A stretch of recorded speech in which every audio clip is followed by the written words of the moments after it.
ఓం శ్రీ విఘ్నేశ్వరాయ నమః.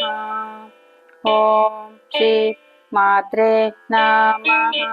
ఓం సద్గురు అంతర్ముఖానంద వ్యాధవ్యాస భట్టారక జగద్గురు శ్రీ కృష్ణ పరంబ్రహ్మణే నమః. శ్రీమద్దేవి భాగవత మహత్యం భాగం 224 నవమ స్కందం 46వ అధ్యాయం. నిన్నటి భాగంలో మానసాదేవి వృత్తాంతం కథ అంతా చెప్పుకున్నాం కదా. ఇప్పుడు ఆస్తిక వృత్తాంతం. వెళ్ళిందే గాని అనుక్షణము అక్కడ దుఃఖిస్తూనే ఉంది. పార్వతీదేవి ధైర్యవచనాలు చెబుతూ ఓరడించింది. క్రమంగా నెలలు నిండి సుముహూర్తాన పుత్రుని ప్రసవించింది. తల్లి గర్భంలో ఉండి శంకరుడి నోటి నుంచి వెలువడే జ్ఞానోపదేశాలను రోజూ విన్న ఆ శిశువు కాలక్రమేణా యోగీంద్రుడు, జ్ఞానీంద్రుడు అయ్యాడు. నారాయణాంశ సంభూతుడు. శంకరుడే స్వయంగా జాతక కర్మాదులు చేయించి ఉపనయనం జరిపించి వేదాలు నేర్పించాడు. పార్వతీ పరమేశ్వరుడు బ్రాహ్మణులకు సువర్ణ రత్న వస్త్ర రాశులు పంచిపెట్టారు. వేద శాస్త్రాభ్యాసం అయ్యాక మృత్యుంజయమైన పరతత్వాన్ని, బ్రహ్మజ్ఞానాన్ని ఉపదేశించాడు. కుర్రవాడికి గురువు పట్ల, ఇష్టదేవత హరి పట్ల భక్తి అత్యధికంగా ఉండటాన్ని గుర్తించిన వారందరూ ఆస్తికుడు ఆస్తికుడు అన్నారు. శంకరుడి ఆజ్ఞ మీదట ఆస్తికుడు తపస్సు కోసం పుష్కర క్షేత్రానికి వెళ్ళాడు.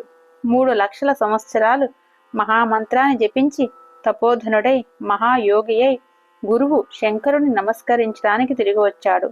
నమస్కరించి అక్కడే కొంతకాలం ఉండి తల్లితో బయలుదేరి తాతగారు కశ్యపుడి ఆశ్రమానికి చేరుకున్నారు. కశ్య ప్రజాపతి కూతురుని మనవడిని చూసి ఆనందాశ్రువులు రాల్చాడు. బ్రాహ్మణులకు విందులు చేశాడు. 100 లక్షల రత్నాలు పంచిపెట్టాడు. కశ్యపుడు భార్యలు దితి అతిథి సంబరపడ్డారు, ఆశీర్వదించారు. తల్లి కొడుకులిద్దరూ చాలా కాలం అక్కడే నివసించారు. ఆ కాలంలోనే అభిమన్యుడు కుమారుడు పరీక్షిత్తు శృంగి అనే బ్రాహ్మణుడి శాపానికి గురి అయ్యాడు. ఇప్పటి నుంచి 7 రోజుల్లోగా తక్షకుడనే సర్పరాజు నిన్ను కాటువేస్తాడని శృంగి శాపం. పరీక్షిత్తు భయపడిపోయి గాలి వెలుతురు చోరని భవనంలో దూరి అన్ని రక్షణలు ఏర్పాటు చేసుకుని రోజులు గడుపుతున్నాడు. 6 రోజులు గడిచాయి. 7వ రోజు వచ్చింది. పాతాళం నుంచి తక్షకుడు బయలుదేరాడు. రాజమందిరం దరిదాపుల్లో ధన్వంతరి కనిపించాడు. ఇద్దరికీ సంవాదం జరిగింది.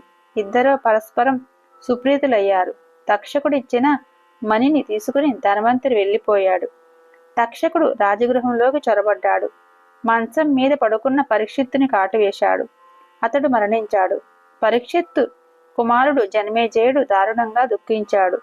తండ్రికి అంత్యక్రియలు నిర్వహించాడు. జనమేజయుడు సర్పజాతి మీద పగపట్టాడు.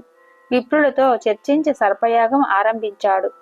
సృష్టిలో ఉన్న పాములన్నీ మంత్రశక్తిని తట్టుకోలేక గుంపులు గుంపులుగా హోమకొండంలో వచ్చి మరణిస్తున్నాయి. తక్షకుడు భయాకులుడయ్యాడు. పరుగు పరుగున వెళ్లి ఇంద్రుని శరణు వేడాడు. దేవేంద్రుడు అభయమిచ్చాడు. ఇది తెలిసిన జనమేజయుడు విప్రవర్గం ఇంద్రుడితో సహా తక్షకుణ్ణి హోమం చేయడానికి ప్రయత్నాలు ప్రారంభించారు. దానితో ఇంద్రాది దేవతలు గడగడలాడారు. బృహస్పతి సలహాపై మనసాదేవిని ఉపాసించారు. ఆ తల్లి అనుగ్రహించి తన కుమారుడు ఆస్తికుణ్ణి జనమేజయుడి సన్నిధికి పంపించింది. ఆస్తికుడంతటి వాడు తన యజ్ఞానికి వచ్చాడని జనమేజయుడు సంబరపడ్డాడు. అతిథి మర్యాదలు చేశాడు. ఏమి కావాలో కోరుకోమన్నాడు. ఇంద్ర తక్షకుల ప్రాణాలను కాపాడమని ఆస్తికుడు అడిగాడు. విప్రులతో సంప్రదించి జనమేజయుడు అంగీకరించాడు. సర్పయాగాన్ని ముగించాడు. బ్రాహ్మణులందరికీ భూరి దక్షిణలిచ్చి కృతజ్ఞతలు చెల్లించి సాదరంగా సాగనంపాడు. విప్రులు, మునీశ్వరులు, దేవతలు వెళ్లి మనసాదేవిని దర్శించారు. పూజలు చేశారు. ఎవరు మటుకు వారు స్తుతించారు. ఇంద్రుడు పూజా సంభారంతో వచ్చి శుచిగా భక్తి శ్రద్ధలతో అర్చించాడు. షోడశోపచారాలు చేశాడు. బ్రహ్మాది దేవతలు ఆనందించారు. నారదా, ఇది మనసాదేవి ఆఖ్యానం. ఏమన్నా సందేహాలున్నాయా? ఇంకా ఏదైనా వినాలనుకుంటున్నావా అని కాసింత విశ్రాంతి తీసుకున్నాడు నారాయణ మహర్షి. ఇంద్రుడు చేసిన మానస స్తోత్రం అనుకున్నాం కదా. మహర్షి అంటూ మళ్ళీ అందుకున్నాడు నారదుడు. ఇంద్రుడు చేసిన మానస స్తోత్రం పూజాకరమం తెలియచెప్పమన్నాడు. నారాయణ మహర్షి అలాగే అని చెప్పనారంభించాడు. ఇంద్రుడు సుస్నాతుడై ధౌత వస్త్రాలు ధరించి శుచిగా నానావిధ పూజా ద్రవ్యాలతో వచ్చాడు. వస్తూనే మనసాదేవికి సాష్టాంగ నమస్కారం చేశాడు. రత్న సింహాసనం మీద కూర్చుండబెట్టాడు. రత్న కుంభాలతో తెచ్చిన గంగాజలంతో వేద మంత్రపూర్వకంగా స్నానం చేయించాడు. అగ్నిజ్వాలల్లాంటి వస్త్రాలను సమర్పించాడు. చందనం అందించాడు. అర్ఘ్యపాద్యాలు ఇచ్చాడు. గణేశ దినేశ వహ్ని విష్ణు పార్వతీ పరమేశ్వరులను దేవషట్కం ముందుగా అర్చించాడు.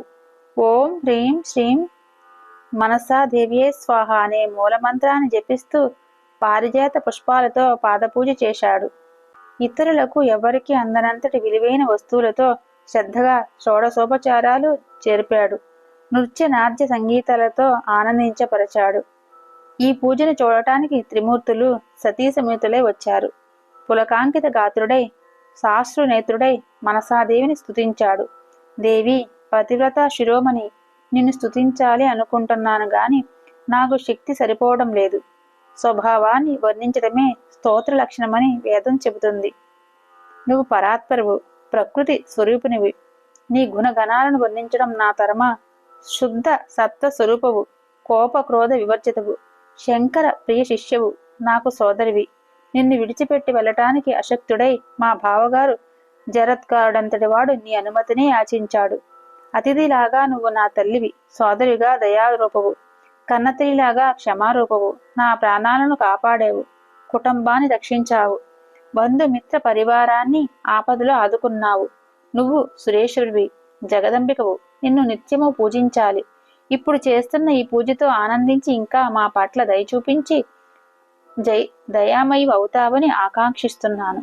ఆషాఢంలో సంక్రమణ నాడు గాని, నెల నెల పంచమి నవముల్లో గాని, మాసాంతంలో గాని, పూర్ణిమ అమావాస్య ఇంతెందుకు, నిత్యము నిన్ను అర్చించిన వారికి పుత్ర పౌత్రాభివృద్ధిగా ధనధాన్య సమృద్ధి కలుగుతుంది. కీర్తిమంతులు, విద్యావంతులు, గుణవంతులు అవుతారు. అజ్ఞానంతో నిన్ను నిందించిన వారికి సర్పభయం తప్పదు, దరిద్రులవుతారు. నువ్వు స్వయంగా స్వర్గలక్ష్మివి, వైకుంఠంలో మహాలక్ష్మివి. జరత్కారుడు నారాయణాంశ సంభూతుడు కనుక నిన్ను చెట్టబట్టాడు. బ్రహ్మదేవుడు నిన్ను తన తేజస్సునంతా ఉపయోగించి మనస్సుతో సృష్టించాడు కనుకనే మనసాదేవినయ్యావు. పరమ పావనమూర్తివి. మమ్మల్ని రక్షించడానికే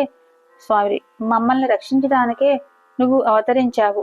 నీ అంతట నువ్వు సిద్ధ యోగినివి, సత్య స్వరూపవు. సత్యాన్ని ఉపాసిస్తే నిన్ను ఉపాసించినట్టే. నేటి నుంచి దేవతలు, త్రిలోకవాసులు భక్తితో నిన్ను అర్చిస్తారు, అభీష్ట వరాలు పొందుతారు. దేవేంద్రుడు మనసాదేవిని మనసారా స్తుతించి భగినీపతి జరత్కారును వెంట తీసుకుని స్వర్గలోకానికి వెళ్ళిపోయాడు. సుతుడు ఆస్తికుడితో మనసాదేవి కశ్యపుడి ఆశ్రమంలో సుఖంగా నివసించింది. సోదరుల పూజలు అందుకుంటుంది. అందరూ అర్చన చేస్తున్నారు. గోలోకం నుంచి కామధేనువు సురభి వచ్చి మనసాదేవికి క్షీరాభిషేకం జరిపింది. అత్యంత గోప్యము, సర్వజన దుర్లభమైన జ్ఞానాన్ని ఉపదేశించింది. ఇంద్రలోకానికి తిరిగి వెళ్ళింది. ఇంద్రుడు చేసిన మనసా స్తోత్రాన్ని పఠించిన వారికి నాగభయం ఉండదు. విషం కూడా అమృతోపమం అవుతుంది. వంశవృద్ధి జరుగుతుంది. 5 లక్షల సార్లు పఠిస్తే స్తోత్రసిద్ధి కలుగుతుంది.